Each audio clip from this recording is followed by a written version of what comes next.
함께 말씀 보도록 하겠습니다. 오늘 말씀은 요한복음 13장 12절부터 20절까지 말씀 중에서 13장 14절에 기록되는 한 절의 말씀만 여러분들과 다 함께 봉독하도록 하겠습니다. 요한복음 13장 14절의 말씀 화면에 띄웠습니다. 다 함께 봉독합니다. 내가 주와 또는 선생이 되어 너희 발을 씻었으니 너희도 서로 발을 씻어주는 것이 옳으니라. 아멘. 자, 오늘은 여러분들과 함께 이 발 씻기는 삶이다라는 이 말씀을 가지고 오늘 이 말씀을 마치도록 하겠습니다. 되게 이게 반주기가 찍찍거려서 좀 꺼버리고 조용하게 예배를 드립니다. 오늘은 이 발 씻기는 삶에 대해서 여러분들과 다 마칠 거예요. 그래서 오늘은 또 다행히 말씀을 사모하시는 분들만 앉아 있어서 조금 오래 늦게 끝나더라도 양해해 주실 거라 저는 생각합니다. 그래서 오늘 말씀 들어갑니다. 자, 우리가 지난 시간에 고린도후서 2장 14절부터 16절까지의 말씀을 통하여서 바로 성도가 그리스도의 냄새다, 그리스도의 향기다라고 그와 같은 말씀을 전했죠.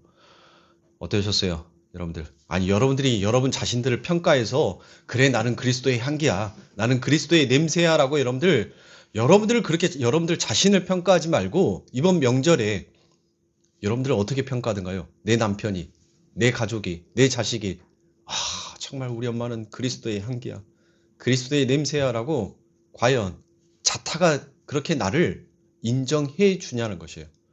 아니면 여러분들의 냄새는 어떤 냄새였었습니까? 어떤 냄새가 나던가요? 우리가 가슴에 손을 얹히고 딱 우리의 냄새를 맡아보면 영적으로는 우리는 전부 다 썩어짐의 냄새가 나더란 것이에요.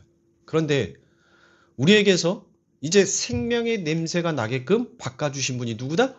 그럼요, 맞습니다. 예수 그리스도인 것입니다. 그래서 고린도후서 2장 14절부터 16절에 나와 있는 그 향기를 바울은 주님께 보내심을 받은 자들의 삶을 묘사하는데 그걸 어떻게 묘사를 했더라? 형태적으로 설명을 하지 아니하고 추상적으로 묘사를 하더란 것입니다. 이 부분을 제가 염두에 두시라고 했죠. 그러니까 냄새는 여러분들 모양과는 다른 거예요. 모형은 여러분 어때요? 모형은 우리가 눈으로 어떤 사물을 식별할 수 있는 거란 말이에요. 그렇죠? 눈으로 보이지 아니하면 그 모형의 형체를 우리는 알아볼 수가 없어요. 맞죠? 그런데 여러분들 어때요? 지금 이 예배당 안에 불을 켜니까 우리 오동일 집사님이 저기 앉아 계시고 우리 윤은희 집사님이 거기 앉아 계시고 이렇게 제가 눈으로 식별을 하고 그 사람에 대해서 여러분들 알잖아요.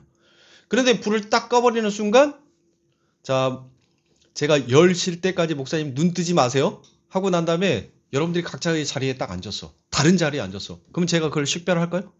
식별할 수가 없더란 거예요. 이게 모형이에요. 근데 냄새는 어때요? 그 사람이 가지고 있는 그 냄새는 여러분들 정확하게 인식할 수 있더란 거예요. 그러니까 바울이 이처럼 형태적으로 설명을 하지 아니하고 추상적으로 여러분들 설명을 했다는 것은 무엇을 가리키는 거예요?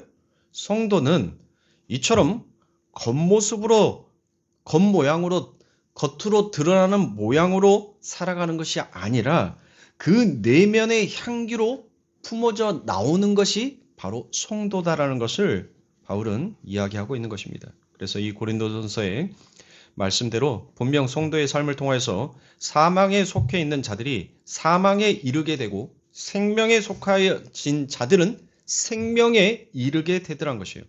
그 그리스도의 향기로 말미암아서. 그러나 그 향기는 성도들의 삶 속에서 겉으로 드러나는 도덕적, 윤리적인 형태로서의 그 모형이 아니라 그 존재 속에서 품어져 나오는 그 존재 자체의 냄새다라는 것이에요. 그러니까 냄새가 그 발향체가 여러분들 스스로 만들어낼 수 있는 것이 아니라 그 존재 자체가 애초부터 뭐하고 있는 거예요? 함의하고 있는 거예요. 애초부터, 처음부터 그 존재 자체가 가지고 있는 것을 지금 바울은 들어서 향기다라고 얘기를 하는 거란 말이에요. 여러분들이 장미꽃의 냄새를 맡으면서 우와, 장미꽃에서 개나리 냄새가 난다라는 사람 없죠? 장미꽃은 여러분들 뭐예요? 그 고유 자체의 존재로서의 그 향은 이미 가지고 있단 말이에요. 그 향을 가지고 있어요. 그래서 장미꽃의 냄새를 맡으면서 우리가 그곳에서 다른 향을 맡지 못하는 거예요. 여러분들, 비 오는 날 우리 교회 앞에 시궁창 지독하죠, 냄새. 그런데 그 지독한 시궁창의 냄새를 맡으면서 우와, 이 시궁창에서 그 명품의 향수, 샤넬 넘버 5의 향수가 어떻게 이 시궁창에서 날 수 있지라고 표현한 사람이 없더란 거예요. 그러니까 그 자체가 존재가 존재로서의 가지고 있는 그 고유의 향, 그게 있더란 거예요. 그것을 우리가 임의적으로 무엇을 첨부해서 만들거나 바꾸어낼 수가 없더란 겁니다. 우리 자체로서는. 우리 자체로서는 우리가 존재하면서 존재로서의 가지고 있는 우리의 향이 있어요. 그 향이 지금 바울은 무엇이다라고 얘기해요? 그거를 사망의 향기다라고 해요. 그걸 사망의 향기. 내 안에 뭐가 없으니까, 내 안에 그리스도가 없으면 내가 하나님이 되어서 내가 이 세상의 주체자가 되어서 살아가는 자들의 그 속에 그들이 가지고 있는 존재로서의 향은 사망의 향기다라는 거예요. 그런데 아버지의 하나님, 택함을 받은 하나님의 당신의 백성들에게 나오는 그 향은 무슨 향기다? 그리스도의 향기다라는 거예요. 왜요? 어떻게 해서 그리스도의 향기예요? 에? 아니, 썩어짐에 죽은 시체의 향기가 어떻게 그게 그리스도의 향기, 그리스도의 냄새가 나냔 말이에요. 무엇 때문에? 우리가 갈라디아서 2장 20절의 말씀을 기억한다면 못하는 거예요. 우리는 예수 그리스도 안에서 우리의 그 썩어짐의 향이 예수 그리스도와 함께 죽었고 우리는 그 그리스도의 향기로, 그리스도의 냄새로 우리는 새롭게 태어난 자가 되었어요. 그렇게 우리는 새로운 피조물이 된 자들의 그 삶 가운데서 나오는 향기는 무엇이다? 그거를 그리스도의 향기다라고 얘기를 하는 거예요. 그리스도의 향기. 그런데 바울은 고린도후서 3장 3절에 가니까 이제 그 냄새, 그 향기를 편지다라고 여러분들 그와 같이 얘기를 합니다. 자, 고린도후서 3장 3절입니다. 너희는 우리로 말미암아 나타난 그리스도의 편지니 이는 먹으로 쓴 것이 아니요 오직 살아계신 하나님의 영으로 한 것이며 또 돌비에 쓴 것이 아니요 오직 육의 신비에 한 것이라 라고 말씀합니다. 야, 참 바울이 여러분들 무슨 얘기를 하는 거예요? 편지는 여러분들 누군가에게 보내졌었을 때 보낸 이의 마음을 여러분들 무엇하는 역할을 해요? 전달하는 역할을 하죠. 우리 권사님들 너무 오래돼서 이제 연애 편지를 받아본 그 기억이 가물가물해가지고 여러분들 잊어버리셨죠? 아, 없어요? 우리 김채수 성도님 안 써주는가요? 나이 드셨으니까 이제 지금이라도 한번 좀 제가 써보라라고 얘기를 하겠습니다. 화장지에다가라도 사랑해라는 그 말 써서 한번 줘보라고.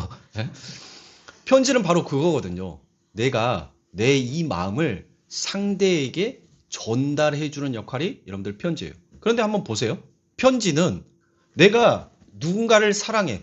그래서 그 사랑의 마음을 전달하고 싶은데 여러분들 뭐 해야지만이 그게 전달이 돼요?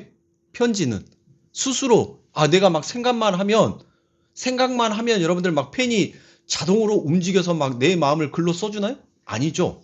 편지는 누군가에 의해서 써져야지만이 그게 그 상대에게 그 마음이 전달이 된단 말이에요. 그러니까 편지는 절대 스스로 쓰여질 수 있다 없다? 없는 거예요. 스스로 절대 쓸 수가 없어요. 편지는 누군가에 의해서 쓰여지는 것을 받은 자가 뭐 하는 거예요? 그 보낸 자의 마음을 여러분들 그 심중을 이해할 수 있게 되더란 것입니다. 그런데 사도 바울은 여러분들이 무엇이다라고 얘기해요? 여러분들이 편지다라고 지금 그와 같이 말씀을 하고 있습니다. 그런데 그 편지는 스스로 작성이 된 것이 아니라 누군가에 의해 쓰인 편지라는 거예요. 바로 사도 바울은 자기의 전도 사역에 의해서 고린도 교회의 성도들이 편지가 되었다라고 그와 같이 얘기합니다. 그게 바로 우리가 읽었던 3장 3절에서 너희들은 나 때문에 편지가 되었다라고 그와 같이 얘기를 한단 말이에요. 즉 바울이라는 예수님에 의해 보내심을 받은 향기에 의해 그들이 무엇이 되었다? 편지가 되었다는 거예요. 그런데 그 말은 바울이 그들의 삶 속에 편지를 썼다는 것이 아니라 바울에 의해서 그들이 편지가 되긴 했는데 그들의 신비 마음속에 이미 편지를 써 가지고 있더라는 거예요. 그 편지가 이미 그들 안에 써져 있더란 겁니다. 그들이 바울의 향기에 의해서 편지의 삶을 드러내는 것이지 사도 바울이 그들의 삶 속에 무엇을 가르치고 훈련시켜서 그들을 편지답게 만들었다는 그 이야기가 아니라는 거예요. 그 이야기는 새 언약 하에 들어있는 모든 성도를 가리키고 있더란 것입니다. 사도 바울이 지금 여러분들과 함께 읽었던 고린도후서 3장 3절의 이 말씀은 이 사도 바울이 에레미야 31장 31절의 그 한 부분의 말씀을 지금 인용하여서 이 고린도에게 편지를 보낸 거예요. 그러면 에레미야 31장 31절에 어떤 말씀이 있겠어요? 새 언약의 말씀이 있죠? 자, 제가 읽어드립니다. 나 여호와가 말하노라. 보라, 날이 이르리니 내가 이스라엘 집과 유다의 집에 새 언약을 세우리라. 나 여호와가 말하노라. 이 언약은 내가 그들의 열조의 손을 잡고 애굽 땅에서 인도하여 내던 날에 세운 것과 같이 아니할 것은 내가 그들의 남편이 되었어도 그들이 내 언약을 파하였음이니라. 나 여호와가 말하노라. 그러나 그 날 후에 내가 이스라엘 집에 세울 언약은 이러하니 곧 내가 나의 법을 그 속에 두며 그 마음에 기록하여 나는 그들의 하나님이 되고 그들은 내 백성이 될 것이라 라고 말씀합니다. 그러니까 여기에서 인용한 거예요. 신비에 편지가 쓰여 있더란 것입니다. 그러니까 무엇한 거예요? 하나님의 의중과 하나님의 계획이 그들의 마음에 쓰여 있는 편지, 그것이 바로 누구다란 거예요? 그게 바로 여러분이란 거예요. 그걸 성도다라고 얘기를 하는 거라니까요. 그러니까 하나님이 우리의 마음 안에다가 하나님이 그 새 언약을 기록하셨잖아요. 그렇죠. 그러니까 바울이 그래서 무엇하는 거예요? 먹으로 쓴 것이 아니라 너희의 육의 그 신비에 하나님께서 쓰셨다는 거예요. 그거를. 그러니까 이런 겁니다. 예수님에 의해 세상에 보내진 증인들은 이미 새로운 피조물로서 그 고유의 향기를 갖게 되는 거고, 제가 방금 전에 말씀드렸던 것처럼 그들이 이제 새로운 피조물로 예수에 의해서 창조가 되어 버렸기 때문에 새로운 피조물로서의 향기를 갖게 되더란 것입니다. 그런데 그 향기를 여러분들 세상에 풍기게 되면 하나님께서 창세전에 택해 놓으신 마음의 신비에 그리스도의 새긴 편지를 지닌 이들이 그 생명의 향기를 쫓아서 또 다른 향기가 되어서 세상에 보내지게 되더란 거예요. 따라서 성도에게서 나오게 되는 그리스도의 향기와 편지의 삶은 모두 하나님에 의해서 주어지게 되더란 것입니다. 그러니까 우리가 만들어내는 것이 아니에요. 하나님께서 이미 우리들은 마음 안에 그 하나님의 말씀, 그 하나님의 편지를 우리들에게 새긴 거예요. 그리고 그 새겨진 편지가 여러분들 무엇하는 거예요? 그 향에 이끌려서 여러분들 그 편지가 무슨 내용인지를 알더란 거예요. 여러분들이 성경책의 말씀을 읽으면서 이거는 나의 말씀이, 여러분들 이거는 하나님의 말씀이야 라고 그렇게 우리가 읽잖아요. 그렇죠? 이건 내가 복음이야 라고 읽지 않잖아요. 그러니까 하나님의 말씀 안에 담겨져 있는 그 하나님의 뜻이 우리가 무엇인지를 그걸 아니까 뭐 하는 거예요? 그걸 아니까 아멘이라고 여러분들 터져 나오는 거 아닙니까? 성경을 읽으면서 아멘 하고 인정이 되잖아요. 하나님 맞습니다. 하나님 옳습니다. 하나님은 여전히 살아계신 하나님이시군요. 성경을 읽을 때마다 여러분들 우리가 아멘이 되어지는 거예요.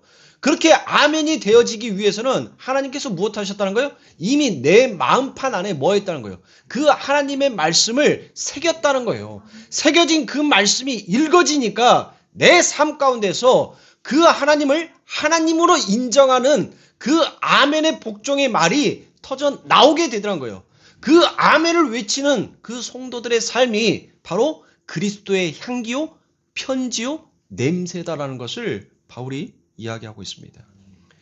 그러니까 우리 성도에게서 자연스럽게 격발되는 그 향기의 삶, 편지의 삶은 우리의 결단이나 우리의 열심에 의해서 나오는 것이 아니라 우리가 하나님의 은혜로 새롭게 창조가 되면 그 새로운 창조의 삶 속에서 여러분들 무엇 하더라고요?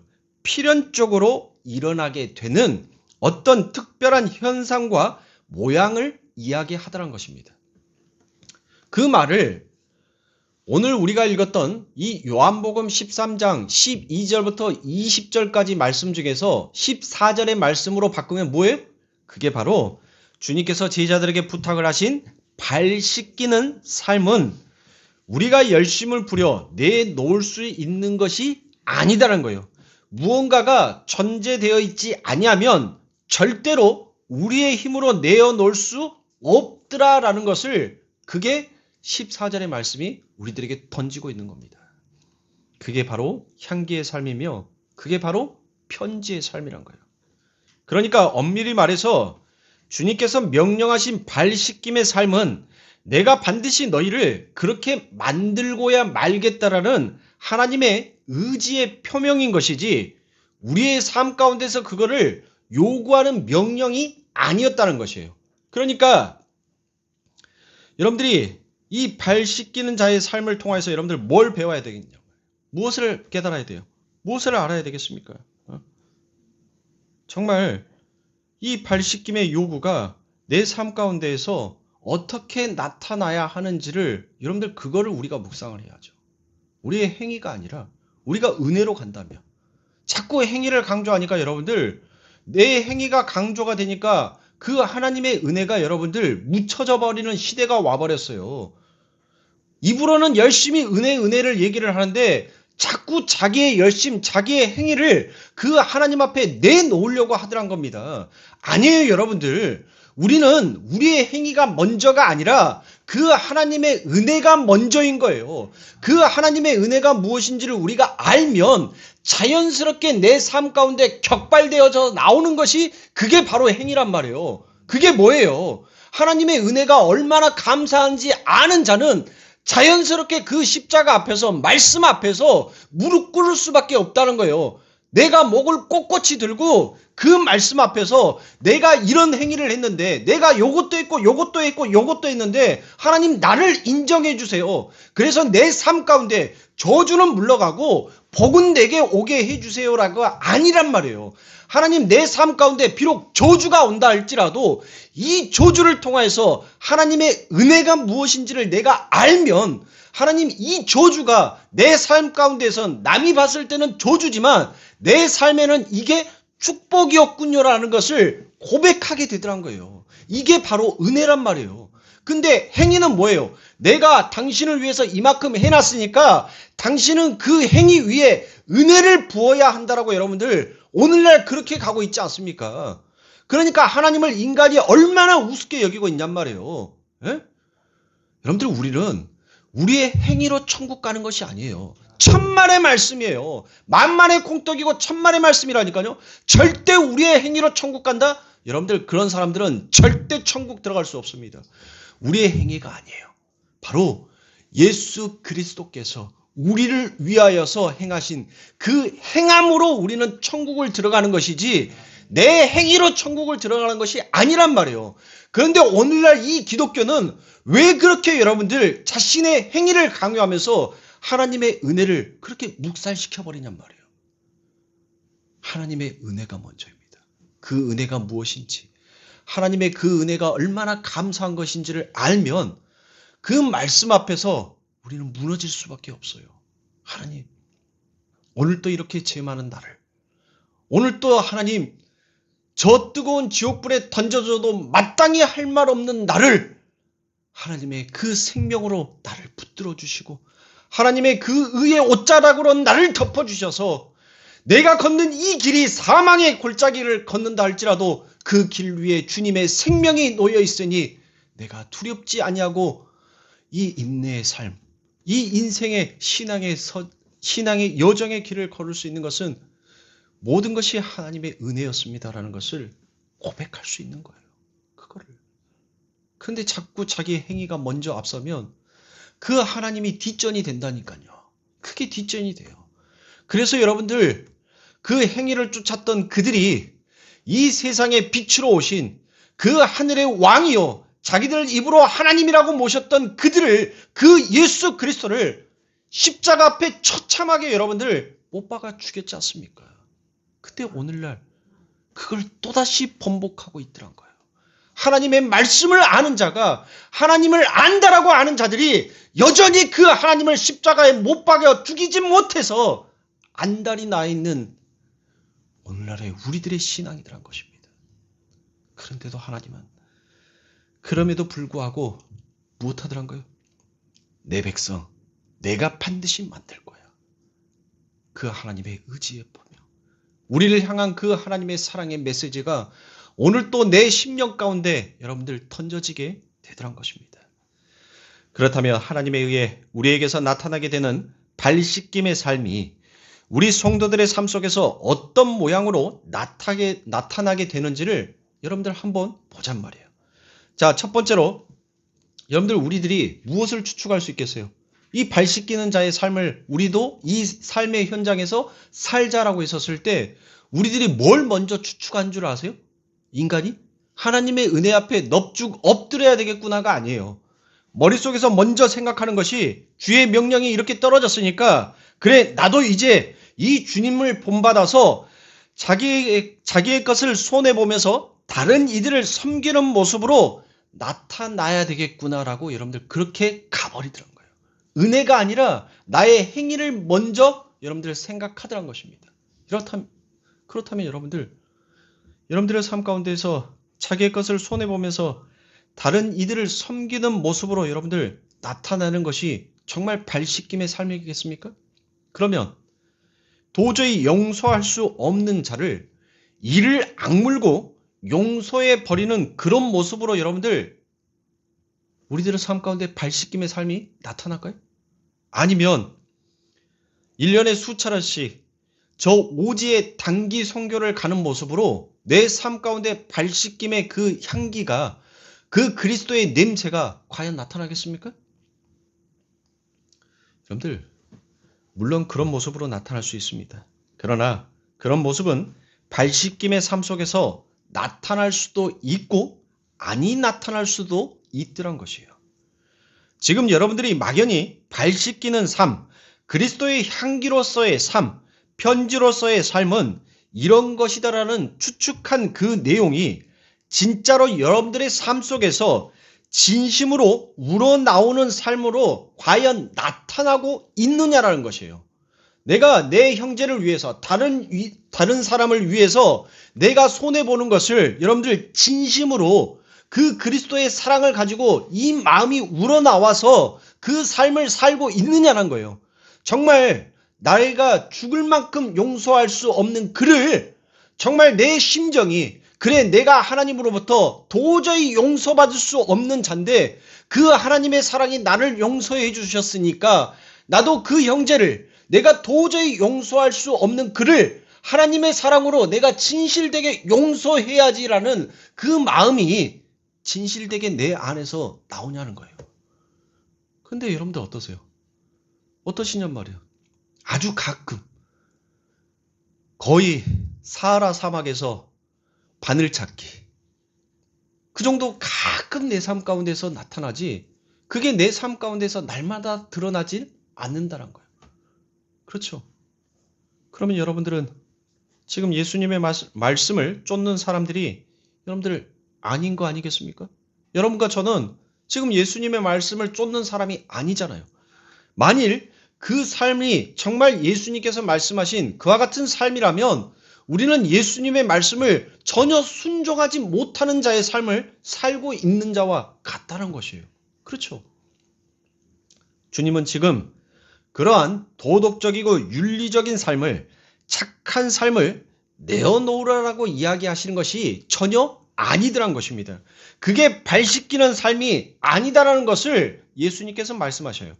그렇다면 모든 그리스도인들의 삶 속에서 반드시 풍겨져야 하는 그 발 씻김의 삶의 향기는 과연 도대체 무엇이겠냔 말이에요.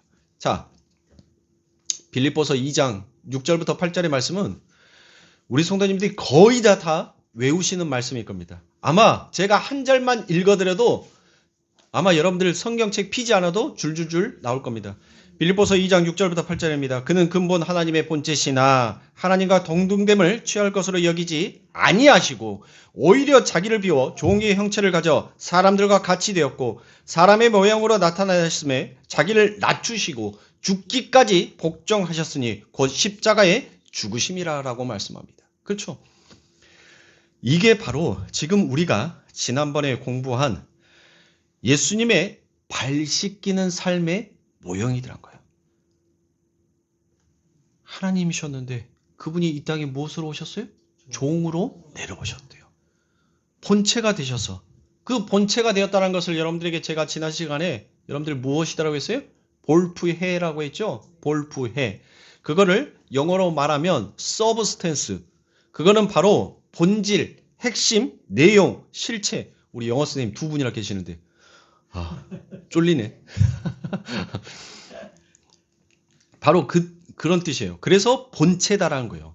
그게 본질이라는 거예요. 그게 본질. 사람이 되셔서 종이 되셔서 내려오셔서 하나님의 말에 죽기까지 복종한 그 삶이 바로 무엇이라는 거예요? 그게 바로 발 씻기는 삶이라는 거예요. 그게 바로 발 씻기는 삶. 마찬가지로 우리 성도들에게 요구되는 삶도 여러분들 무엇이겠냔 말이에요. 예수님께서 이 말하고 우리에게는 다른 말 하시는 여러분들 일구이연하는 하나님이 아니라는 거예요. 하나님은 동일한 말씀으로 여러분들 모든 당신의 백성들에게 그렇게 평등하게 적용을 시킨단 말이에요. 그러면 당신의 아들에게 했다는 이 말씀은 결국 누구에게 했다는 말이에요? 우리에게도 이 말씀이 그대로 적용이 되는 말씀인 겁니다. 예수님이 하나님이심에도 불구하고 이 땅에 내려오셔서 하나님의 말씀에 순종하시겠다라고 종의 삶을 사셨잖아요.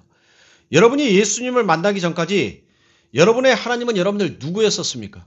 여러분들이 예수님을 믿기 전에 여러분들의 하나님은 누구였어요? 그렇죠. 내가 하나님이었단 말이에요. 내가 하나님.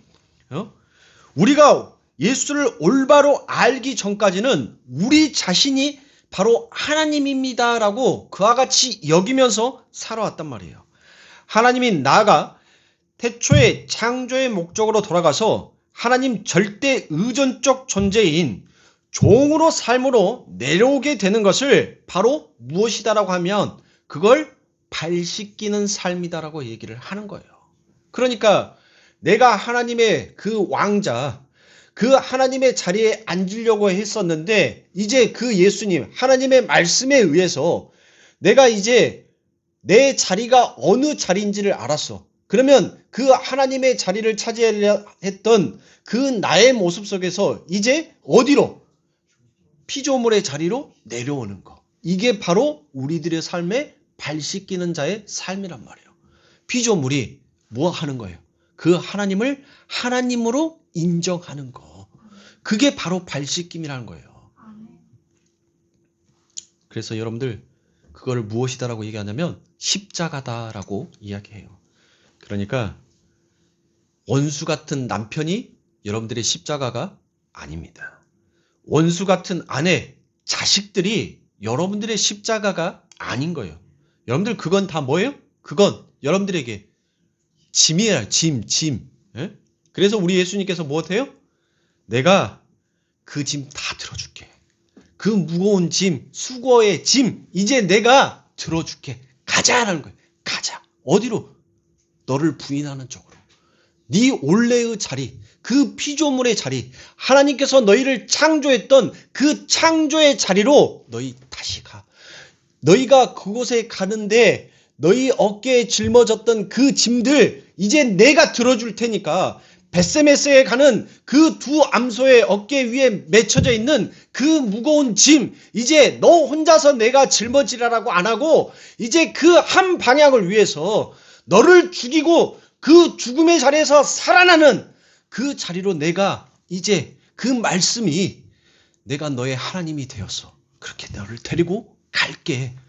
그러니까 여러분들의 십자가는 여러분들 뭐밖에 없어요? 예수밖에 없어요.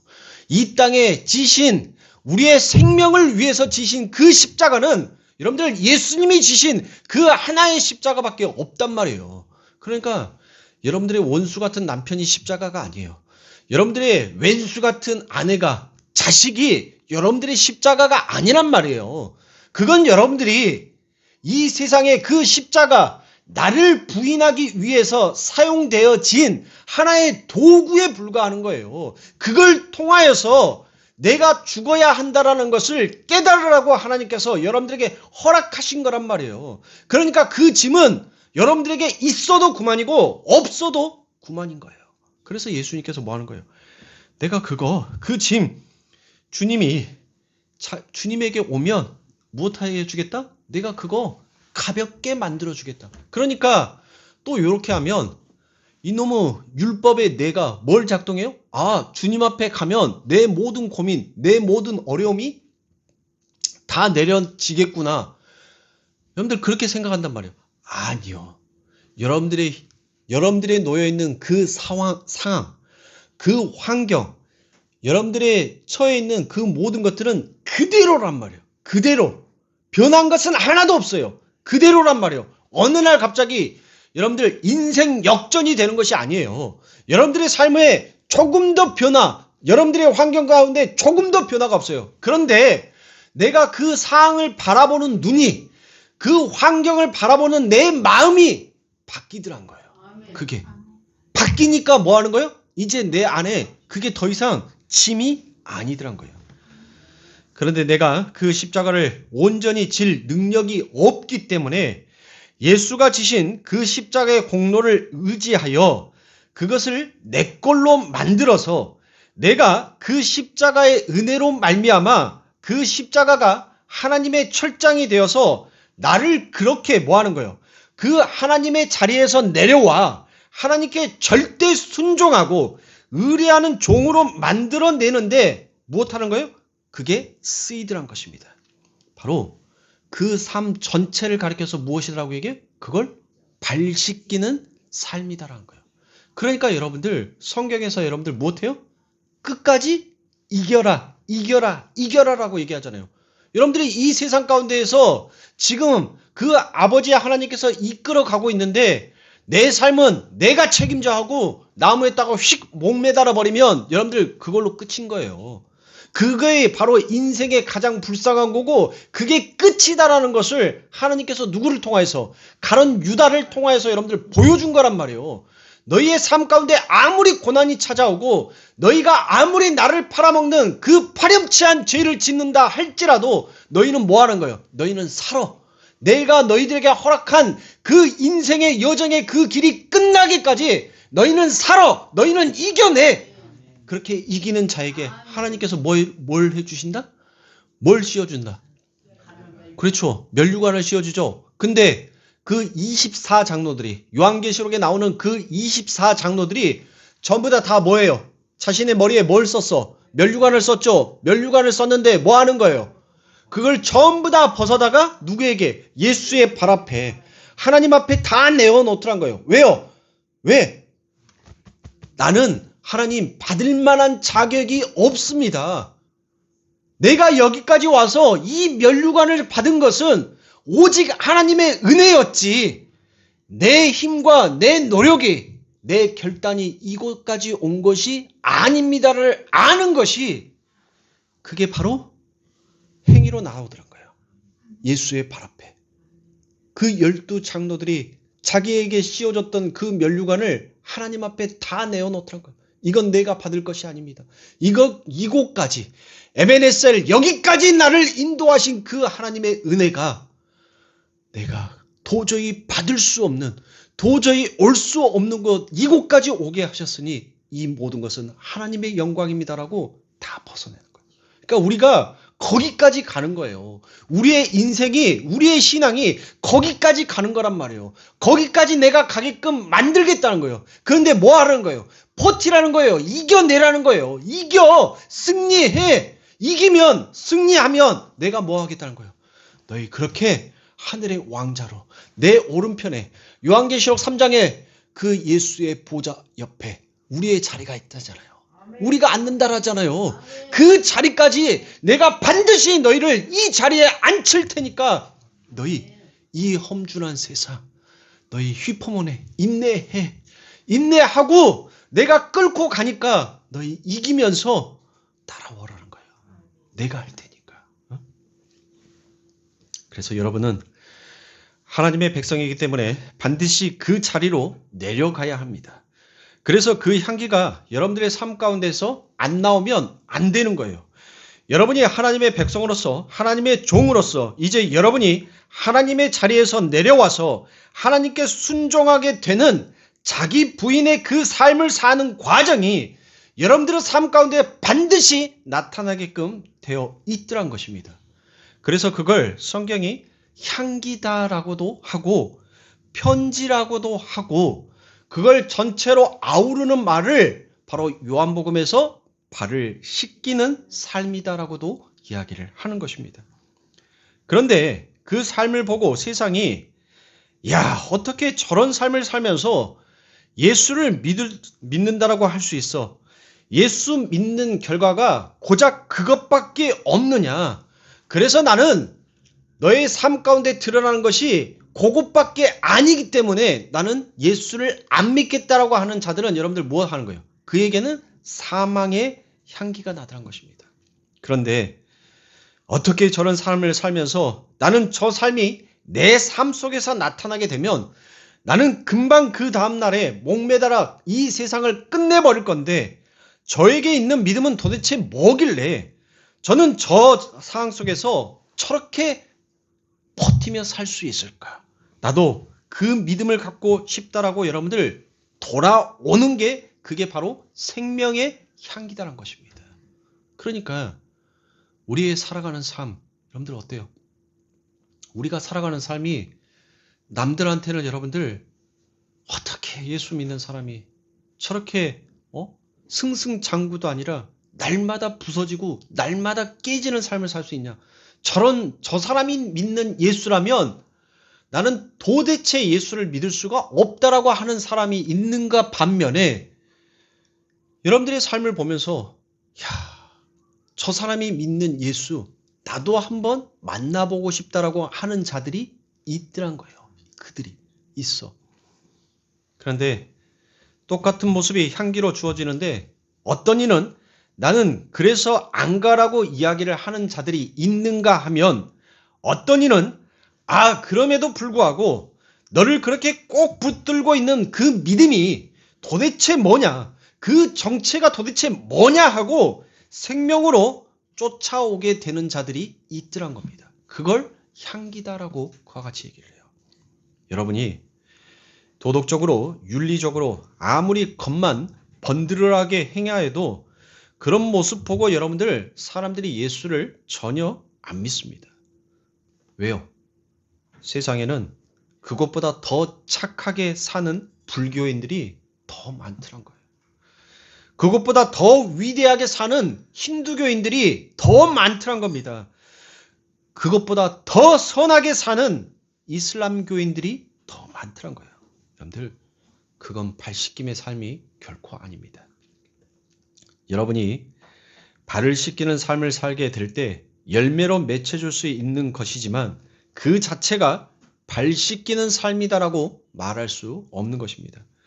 그래서 여러분들의 삶 속에 그러한 여러분들 자신이 부인되는 발 씻김의 삶이 나타날 때 여러분들은 무엇 하면 안 돼요? 당황하지 마시란 거예요. 여러분들의 삶 가운데 그런 것들이 나타났을 때 여러분들 두려워하지 말라는 거예요. 베드로의 그 물 위를 딛고 걸었었을 때 베드로가 못했어요? 두려워했잖아요. 당황했잖아요. 우리 주님께서 말하는 거예요. 너에게 믿음이 있다면, 네가 정말 나를 믿는다면 너는 나보다 더 큰 일도 행할 수 있는 자인데 왜 두려워하냐고. 내가 그 일을 너에게 행하게끔, 그 일을 내가 완성하게끔 너에게 권능도 능력도 난 다 허락해 줄 수 있는데 왜 네가 너의 그 얄팍한 선지식에 의해서 무너지냐는 거예요. 하나님은 슬퍼하는 겁니다. 여러분들. 어떤 사람이 엄청나게 많은 재산을 하루아침에 날리고 이 땅에서 믿을 수 있는 건 재산도 아니고 건강도 아니고 가족도 아니고 오직 변치 않는 예수뿐이구나라고 여러분들 그 진리의 복음을 붙들게 되었다면 그 자체가 바로 발씻김의 삶이며 그리스도의 향기의 삶이며 하나님의 편지된 삶이란 겁니다. 어떤 이가 이혼을 하고 야 저렇게 평생 나를 정말 검은 머리가 팥뿌리가 되도록 아껴주겠다라고 하던 저 사기꾼도 저렇게 자기의 유익과 쾌락과 행복 앞에서는 나를 이렇게 헌신짝처럼 버리는데 우리 주님은 나를 위해 목숨까지 버리셨으니 내가 의지해야 할 것은 바로 예수와 그 십자가밖에 없구나라고 여러분들이 그리로 가셨다면 그 이혼이 여러분들의 발씻김의 삶이 되더란 것입니다.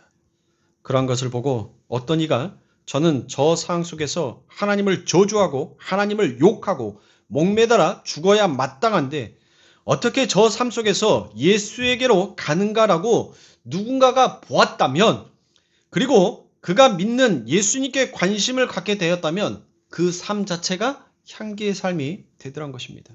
그러니까 여러분들이 잘 구별하셔야 돼요. 여러분들이 만들어내서 겉만 번들어야 하고 만들어내서 세상 사람들에게 이렇게 보여주는 전시하는 그런 것으로는 사람들이 절대 예수를 못 받아들이게끔 되어 있습니다. 우리가 그리스도의 향기를 품어낼 때 하나님이 창세전에 택한 당신의 백성들에게 저게 믿음이야. 너에게도 내가 그런 믿음을 주었잖아. 너 저걸 따라갈 테야? 라고 그들을 갖다 붙이신단 말이에요. 여러분들 철에다가 자석을 대면 어때요? 붙지 마! 해도 뭐 하더란 거예요? 붙죠? 바로 그거예요.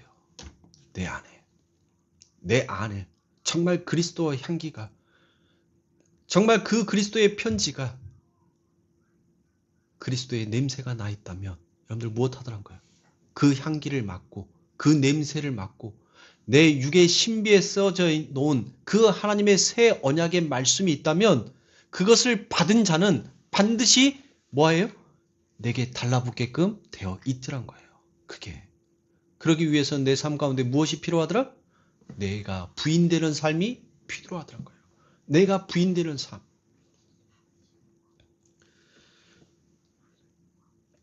그걸 바로 우리가 전도다라고 그와 같이 얘기합니다. 그걸 선교다라고 그와 같이 얘기를 하는 거예요. 내가 뭔가를 하는 것이 아니라 내가 가진 어떤 것을 가지고 풀어내는 게 선교가 아니라 나는 계속 부인이 되어가고 있고 나는 예수 앞에서 무력한 존재가 되어 가는데 하나님이 당신의 택한 백성들에게 봐. 예수 믿고 저렇게 대통령 되는 것이 아니라 예수 믿고 저렇게 부자가 되는 것이 아니라 예수 믿고 저 꼴인데 너에게 믿음이라는 것이 있잖아. 저 꼴 갖고 있는 믿음을 가진 자는 내 형제로 받아들일 수 있니라고 그에게 믿음의 확인을 시키는 거예요. 그걸 우리가 선교다라고 이야기합니다. 그래서 선교의 자리에서 전도의 자리에서 여러분들 무엇이 나올 수가 없더라? 우리의 자랑이 나올 수가 없더란 거예요. 왜요? 내가 뭘 했다고 자랑을 합니까? 응? 그런데 요즘 여러분들 이 세상에는 무슨 그렇게 전도 왕들이 그렇게도 많냔 말이에요. 그건 자기가 했다는 거예요. 하나님이 했다는 것이 아니라 자기가 했다는 거예요. 그래서 여러분들 기술도 가르쳐주죠? 기술도. 한때 뭐 하라고?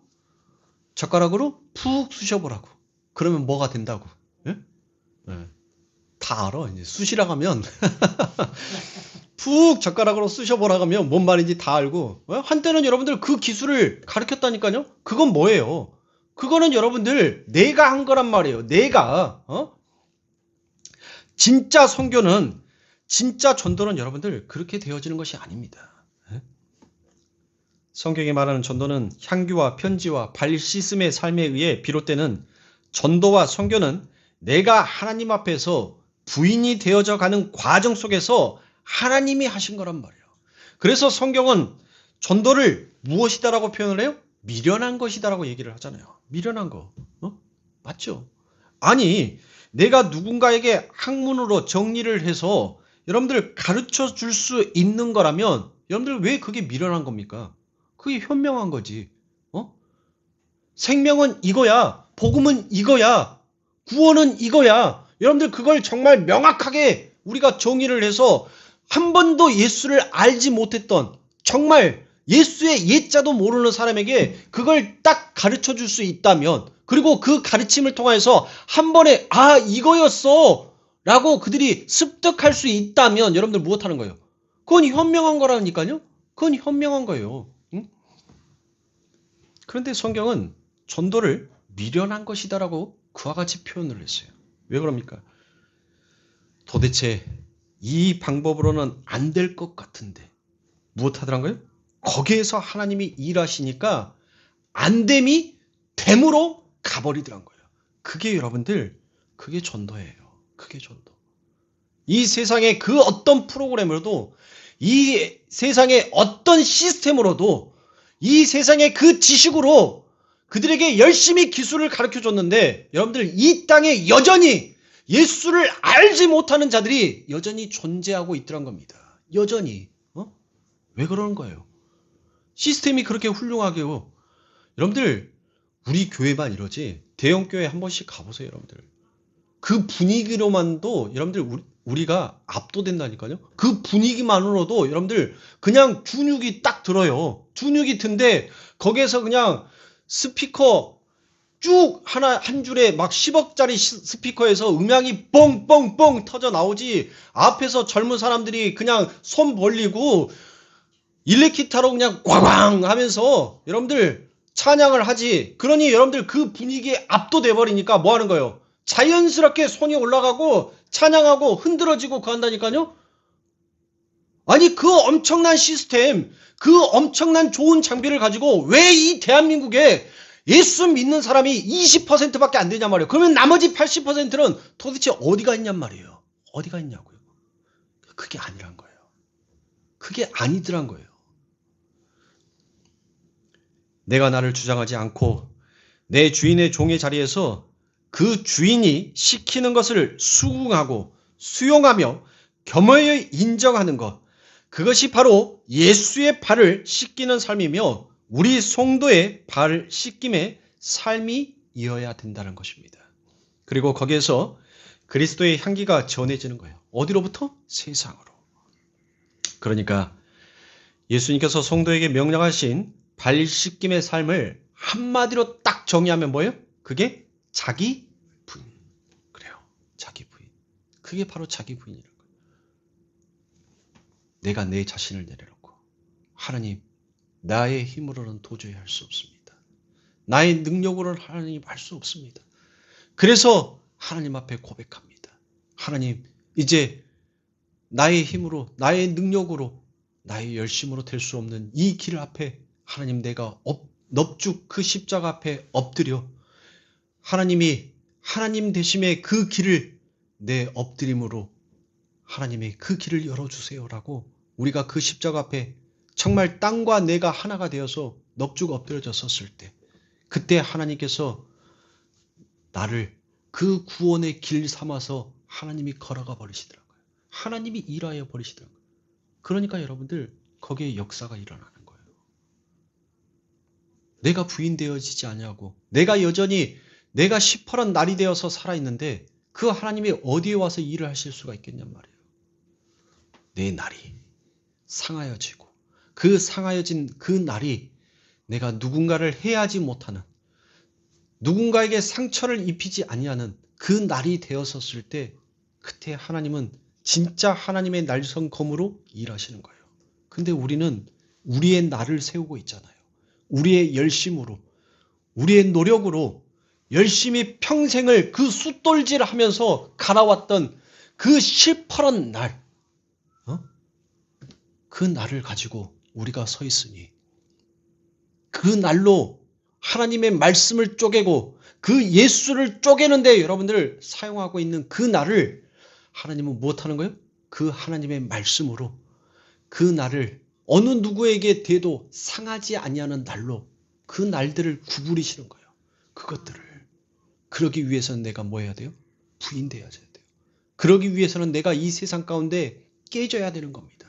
하나님이 나를 부자 만들지 않아도, 하나님이 나를 대통령 만들지 않아도, 하나님이 나를 저 고지 꼭대기 위에 올려놓지 아니한다 할지라도 하나님, 내 이 날이 다 상하여서 어느 누구에게도 돼도 이제 그들에게 해함을 입히지 아니하는 그런 내가 될 수 있는 그와 같은 자로 나를 어서 만들어주세요.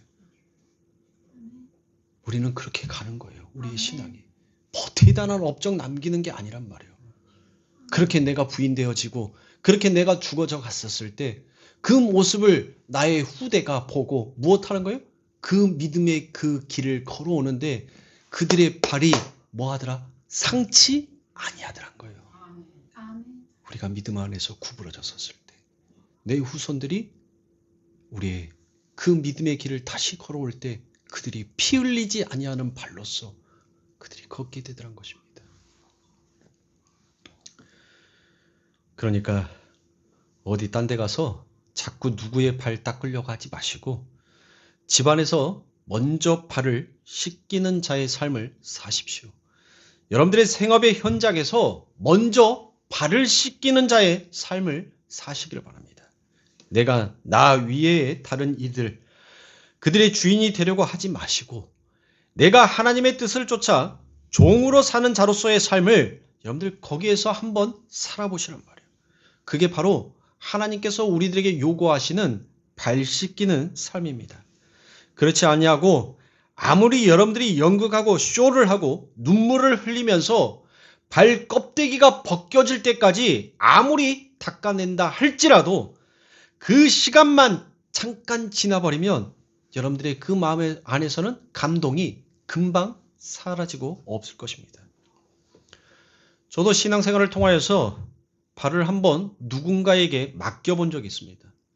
그런데 한 번은 정말 대성통곡을 하고 크게 울었어요.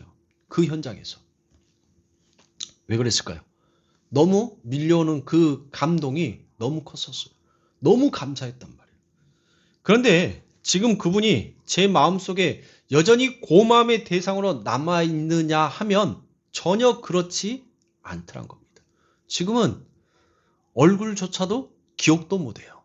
그러니까 그걸로 끝나는 거예요. 그걸로. 그렇지만 저의 인생 속에서 그렇게 자기가 부인이 되져 가는 모습으로 저러한 삶 속에서도 끝까지 하나님을 향한 기대와 소망을 놓지 아니하는 바로 저의 신앙이 진짜 신앙이 아닌가라고 여러분들 그렇게 보여지는 자들의 삶을 보면 여러분들 제 마음 가운데 그게 깊은 울림으로 깊은 새김으로 남겨지게 되더란 것입니다. 우리 성도는 여러분은 그렇게 가야 하는 거예요. 누군가에게. 정말 여러분들이 그 고난과 힘듦과 어려움 상황 속에서도 정말 예수를 붙들고 있는 그 여러분들의 모습을 보면서 여러분들 무엇하는 거예요? 저와 같은 삶 가운데서도 예수를 놓지 아니하는 저들의 믿음은 과연 무엇인가? 그 울림이 그들에게 퍼졌었을 때 그들에게 가장 마음속 깊은 곳에 큰 인상으로 깊게 새겨지게 될 것입니다. 그러니 나아가 내 인생의 중심이 되어 있을 때는 내가 아무리 아름다운 향기를 내려고 애를 써도 다른 말로 아무리 선한 일을 하려고 애를 써도 결국에는 나라는 애자아가 갖고 있는 시체 썩은 냄새가 나게끔 되어 있더란 것입니다. 그게 결코 오래 갈 수가 없어요. 그런데 내가 부인이 되어지고 저게 뭐야? 저게 진짜 예수만 믿는 사람의 결국인가? 저것이 겉으로 보기엔 그런 모형으로 보인다 할지라도 내가 부인이 되고 그 안에 예수가 채워지는 사람은 겉으로 보기에는 그렇게 보잘것없는 시궁창 같은 모습임에도 불구하고 그 안에서 반드시 예수의 향기가 나게 되어 있더란 것입니다. 그러니까 관건은 무엇이란 거예요? 자기 부인이란 거예요. 내가 지금 하나님 앞에서 부인이 되어 있는가? 아니면 여전히 나를 주장하고 있는가? 그걸 여러분들의 신앙 가운데서 확인하시란 거예요. 그래서 예수님께서도 마태복음 20장 26절과 27절에서 다음과 같이 말씀하십니다. 너희 중에는 그렇지 아니하니 너희 중에 누구든지 크고자 하는 자는 너희를 섬기는 자가 되고 너희 중에 누구든지 으뜸이 되고자 하는 자는 너희 종이 되어야 하니라 라고 말씀합니다. 여러분들 이게 바로 그 말이라니까요. 이게 바로 그 말이에요. 여러분이 하늘에서 큰 자가 되기 위해 반드시 여러분들 이 땅에서 무엇하는 삶을 살아야 된다? 그래요. 이 땅에서 종의 삶을 살아야 된다는 거예요. 섬김의 삶을 살아야 된다는 거예요. 그것이 바로 여러분들의 삶 가운데 선행이 되어져야 한다는 것입니다. 하나님께서 그러한 자기 부인이라는 발씻김의 삶을 살도록 만드시기 위해 여러분들의 삶 속에서 우리가 의지하고 있던 이 세상의 것들을 여러분들 하나님께서는 하나하나 쳐내시는 작업을 하셔요. 우리가 하나님 말고 의지하고 있는 것들을 하나님은 하나하나 쳐내시면서 정말 하나님의 크고자 하는 자, 하늘의 그 보좌에 앉는 아들로 여러분들 우리를 세워가고 계시는 것입니다.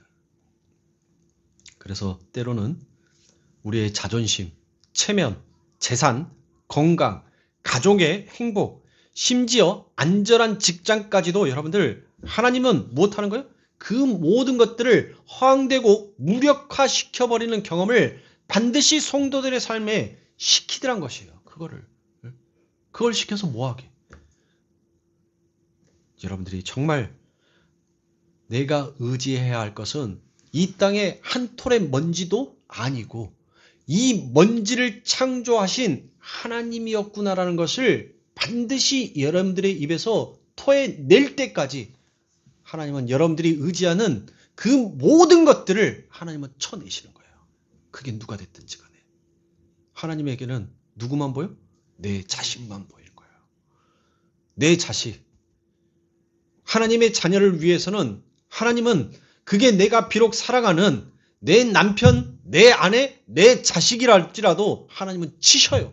치셔서 뭐 하는 거예요? 나를 세우는 거예요. 나를 세워서 여러분들 뭐 하게? 나를 통하여서 내 가족에게 그리스도의 향기가 그들에게 가게끔 하기 위하여서 하나님은 나를 쓰는 거예요. 나를. 그러니까 우리가 내 남편을 보면서 내 아내를 보면서 내 자식을 보면서 여러분들 뭐 해야 돼요? 어휴 저 왼수 양말 뒤집지 말라고 하고 여러분들 목에다가 핏대 세우지 말고 남편은 바가지 긁지 말라고 그렇게 할 것이 아니라 자식들은 부모한테 잔소리 좀 그만하라고 그 말할 것이 아니라 그걸 통하여서 정말 그리스도로 덕으로 세워지는 진짜 아버지 하나님의 교회를 완성하고 싶어하는 바로 하나님의 자녀 사랑이 그 안에 묻어져 있다는 것입니다. 그래서 때때로 여러분들이 가정 속에서 불화가 일어날 것입니다. 하나님의 장중 속에서 일어나는 일들이 바로 그것이니까. 그래서 이게 잘 가꾸고 보살핀다라고 해서 우리의 영원한 행복의 그거가 아니 된다는 것을 여러분들이 반드시 폭로시키게 하나님은 만드십니다. 그러니까 자녀도 무엇하는 거예요? 하나님 앞에 맡기라는 거예요. 내가 너를 이렇게 가꾸고 이렇게 해서 네가 이렇게 돼야지라는 것은 누구의 욕심이에요? 그래요. 내 욕심이에요. 내 욕심. 근데 그걸 하나님 앞에 이제 던지고 온전히 맡기는 거예요. 그렇게 맡기니까 뭐 하는 거예요? 하나님이 그 아들을, 그 자녀를 하나님의 자녀로 만드시다는 거예요. 우리의 눈에는 보이지 않아요. 그러나 무엇하더란 거예요? 어느 날 가을에 들녘에 가봤더니 이제 여러분들 농부들은 바쁘죠? 바빠요. 얼어있던 땅들을 이제 일구고 퇴비를 넣고 그리고 이제 새로운 씨앗을 파종시키기 위해서 굉장히 이제 농어촌은 분주하기 시작합니다. 지금 3월달에 논에 가보면 황량한 논이고 아무것도 안 보여요. 아무 초록이라고는 찾아볼 수가 없어요. 그런데 여름이 되니 그 보이지 않는 곳에 싹이 터 올라오고 가을이 되니까 황금 물결을 이루더란 거예요. 바로 그거예요. 우리의 눈에는 아무 일도 안 일어나고 아무것도 보이지 않는 것 같지만 하나님은 이미 하나님이 하나님 되심의 일을 시작하시고 계시는 거예요. 언제?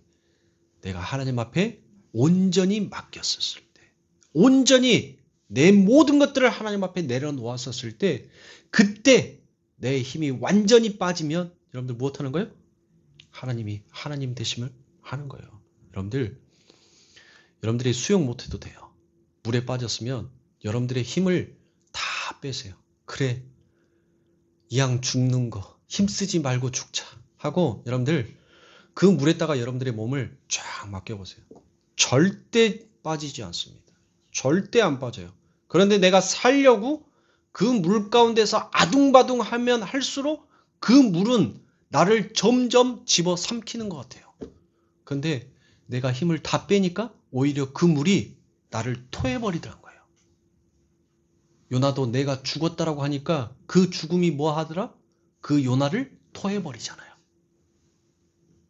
내가 할 수 없으면 하나님 앞에 고백했을 때 그 하나님의 이루심이 여러분들 역사하게끔 되어 있어요.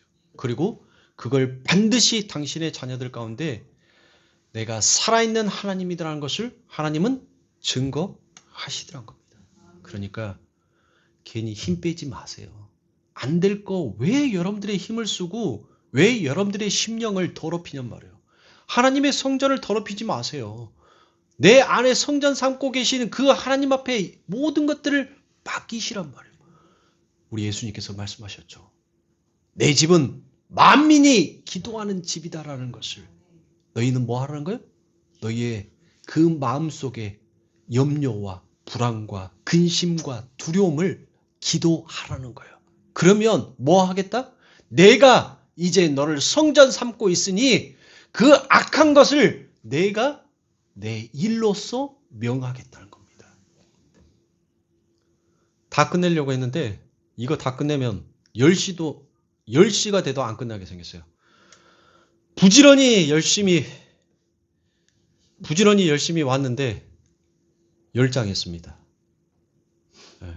앞으로 8장이 더 남았는데 8장 이거 더 설명하려면 시간이 너무 늦게 끝날 것 같아서 그래서 여기까지만 하고 다음 시간에 유다야를 여러분들과 함께 들어가려고 그렇게 했었는데 이 끝내지 못했던 요 말씀 여러분들에게 더 한번 첨부해서 드리고 그리고 그 다음 말씀이 유다야 요 말씀으로 여러분들에게 넘어가도록 하겠습니다. 그래서 요한복음 13장 18절부터 30절까지 말씀을 가지고 유다야라는 이 말씀에 대해서 좀 오랫동안 여러분들과 함께 말씀을 나눌 거예요. 오랫동안. 하나님께서 왜 이 가룟 유다를 등장을 시키시고 왜 하나님께서 이 가룟 유다의 행함이 발씻김의 삶의 행위가 아니다라고 그와 같이 예수님께서 이 가룟 유다를 지목하셨는지를 우리가 여러 방면으로 해서 좀 길게 볼 겁니다. 그래서 빠르면 한 달 보름, 길면 2달 정도 가지고 이 유다에 대한 말씀을 여러분들과 나눌 거니까 우리 성도님들 요한복음 13장 18절부터 30절까지의 말씀을 여러분들이 잘 묵상하시고 그렇게 오시면 될 것 같아요. 그래서 우리 성도님들 다시 한번 말씀을 정리합니다. 여러분들의 삶 가운데 모든 것들을 하나님 앞에 맡기는 여러분들의 삶이 되세요. 하나님만을 의지하는 여러분들의 삶이 되세요. 왜 하나님 내 삶 가운데 하나님이 하나님 되심의 그 일하심이 왜 내 눈에는 증거되지 않습니까? 내 주변에는 기도만 하면 하나님 그렇게 만사형통되어서 정말 하나님의 살아계심이 증거되고 나타나는 것 같은데 왜 내 삶 가운데에서는 그 하나님의 일하심이 조금도 맛볼 수가 없습니까? 라고 한다면 여러분들 뭐 하는 거예요? 내가 아직 하나님보다 내가 내 자신이 붙들고 있는 것이 더 많았구나라는 것을 기억하시면 돼요.